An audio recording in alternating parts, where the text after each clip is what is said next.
पढ़ा था कि impact of environment on man, जिससे हमें ये पता चला कि इन्वायरमेंट का जो है हमें इंसान की पॉपुलेशन डेंसिटी पे, हमारे सेटलमेंट्स पे, डिस्ट्रीब्यूशन पैटर्न पे बहुत बड़ा इम्पैक्ट है। अब हम पढ़ेंगे कि impact of man on environment. अब इंसान ने इन्वायरमेंट के साथ क्या किया या क्या कर रहा है। The industrial revolution which provided mechanical power, जैसे इंडस्ट्रियल रेवोल्यूशन शुरू हुई, मैकेनिकल पावर जो है वो हमें मिला, हमने स्टीम इंजन इन्वेंट किया और बहुत सी मशीनरी हमने इन्वेंट की, हमने मेटल का यूज शुरू किया, तो इंसान को भी मौका मिल गया कि अब वो इन्वायरमेंट को मॉडिफाई करे। इसी तरह एग्रीकल्चर में जो है न्यू टेक्नोलॉजी आई, फूड जो है वो ज़्यादा ग्रो करने लगा और इंसान जो है उसको ज़्यादा फूड मिलने लगा, तो वो वही पे सेटल होना शुरू हो गया जहाँ पे उसे फूड मिलता है। अच्छा, लोग जो है वो परमानेंट सेटल डाउन शुरू हो गए, फैमिली साइज इंक्रीज हो गया, लोग माइग्रेशन करने लगे एक जगह से दूसरी जगह, क्योंकि हमें ट्रांसपोर्ट फैसिलिटी प्रोवाइड हो गई थ्रू रेल, रोड, सी, एरोप्लेन्स और सब कुछ। इसी तरह एक दूसरी डेवलपमेंट ये हुई जिसने इंसान को एक जीने की वजह दी थी। पहले हम मलेरिया से भी बहुत से लोग मरते थे, फिर हमारे जो इलाज आना शुरू हुए डिफरेंट, तो एक ये मेडिकल साइंसेज में हमने तरक्की की।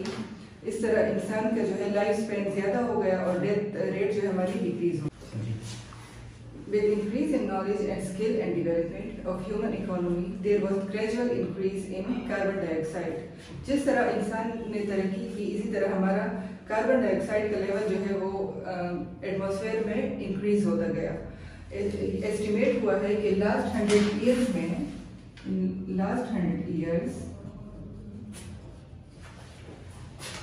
35% of carbon dioxide has been increased, of CO2 has been increased,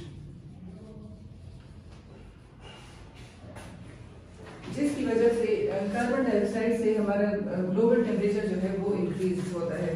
तो हमारा ग्लोबल टेम्परेचर जो है वो 0.3 डिग्री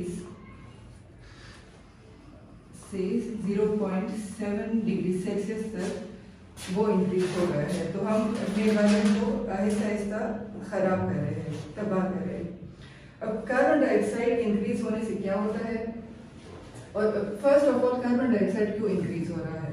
कार्बन डाइऑक्साइड जो है वो इससे इंक्रीज हो रहा है क्योंकि हम बहुत बड़े पैमाने पे डिफॉरेस्टेशन कर रहे हैं। उसके साथ हमें चाहिए कि पहले हम एफॉरेस्टेशन भी करें।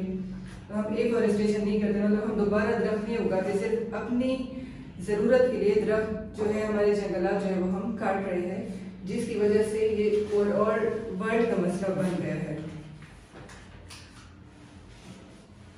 अच्छा, अब इससे क्या होगा कि हमारा कार्बन डाइऑक्साइड जो इंक्रीज हो गया है, तो इससे हमारा सी लेवल जो है वो इंक्रीज हो जाएगा और इंक्रीज हो भी गया है। अभी भी हमारे कितने सैलाब आते हैं, सीजन शिफ्ट हो गए हैं, तो एक टाइम आएगा कि हमारे जो कोस्टल एरिया जो है ये डूब जाएंगे इसी में। मतलब सी लेवल इंक्रीज होगा कार्बन डाइऑक्साइड की वजह से, जो अभी हो भी रहा है, मतलब अभी असरात स्टार्ट हो गए हैं, तो ये जो है एकदम से सारा कुछ इसमें डूब जाएगा।